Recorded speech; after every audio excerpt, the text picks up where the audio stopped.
Et notre invitée ce soir, c'est Clara Guémard. Bonsoir. Bonsoir. Merci d'avoir répondu à notre invitation. Vous êtes la présidente de General Electric France, également porte-parole en quelque sorte de l'Institut Montaigne pour ce livre collectif qui sort, qui s'appelle « Et la confiance bordel ». Pardon du mauvais mot, du gros mot. « Et la confiance bordel ». C'est le titre. Et la confiance bordel.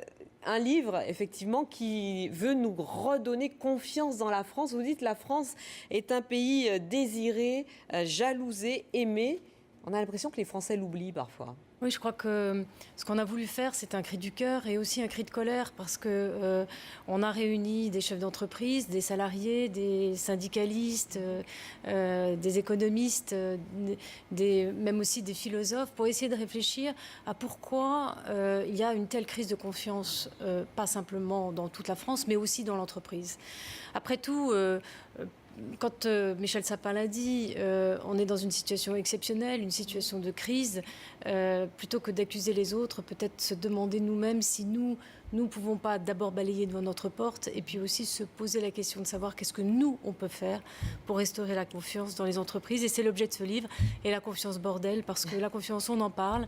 Est-ce que dans nos entreprises, nos salariés le vivent tous les jours comme il le faudrait? On n'en est pas si sûr.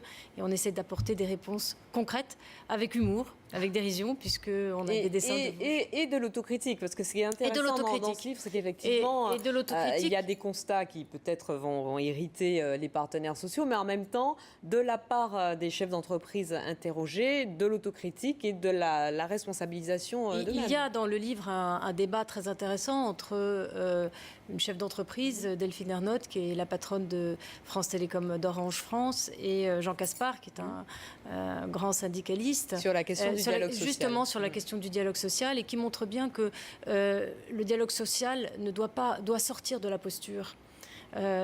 Doit rentrer dans un dialogue de confiance où l'entreprise appartient à tout le monde. L'entreprise, elle appartient aux salariés, elle appartient aux chefs d'entreprise, elle appartient aux clients, elle appartient à la société. Et au fond, comment la faire grandir? Puisqu'après tout, si l'entreprise grandit, c'est des emplois pour tout le monde. Alors, on voit ici une illustration parce que ce livre est en effet illustré par le dessinateur Vouch avec beaucoup d'humour. Sur cette question du dialogue social, vous parlez de coproduction du dialogue social, donc de co-échec quand il ne réussit pas. Oui, parce que je crois que ce qui est très important de dire aujourd'hui, c'est que la confiance, c'est pas quelque chose qui se demande, c'est quelque chose qui se donne. Et ça veut dire que quand vous donnez votre confiance à quelqu'un, non seulement vous le responsabilisez, mais vous acceptez la part de risque, vous acceptez la part d'échec. Et ce qui est important, c'est pas l'échec, c'est la capacité d'abord de le regarder lucidement et puis de rebondir ensemble. On vit dans une société qui devient de plus en plus normée, et comme on n'ose pas mettre le doigt sur l'échec, le dénoncer, parce que l'échec est infamant dans notre pays, alors que l'échec c'est une façon d'apprendre, eh bien on remet des normes, on remet des règles, on remet des contrôles. Et le contrôle, il n'y a rien de plus déresponsabilisant que la norme et le contrôle qui fait que on vous dit, écoutez, je suis obligée de vous contrôler parce que je ne vous fais pas confiance. Et comment avoir confiance? Parce que vous faites de la confiance un moteur pour la réussite économique. C'est aussi la théorie de François Hollande qui dit l'économie, c'est d'abord de la confiance. Comment avoir confiance dans un pays dont les institutions, dont l'exécutif, dont les plus hauts postes sont aussi déstabilisés, aussi fragilisés? On le voit depuis le début du quinquennat. D'abord, tout ce que vous avez décrit au cours de ce journal démontre une seule chose très simple, c'est que rien de bon ne se fait sans confiance. Et le premier geste de confiance, c'est celui d'assumer le premier pas. Et l'entreprise doit faire le premier pas, les dirigeants doivent faire le premier pas auprès des salariés et auprès des gens dont ils ont la responsabilité. Et ce premier pas, c'est de dire « j'ose ».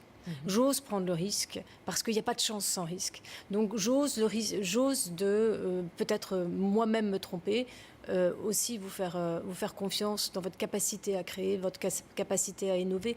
On est dans une économie qui est aujourd'hui formidable parce qu'elle offre plein d'opportunités, mais les opportunités, ça ne se prend pas si on ne prend pas son risque et sa chance.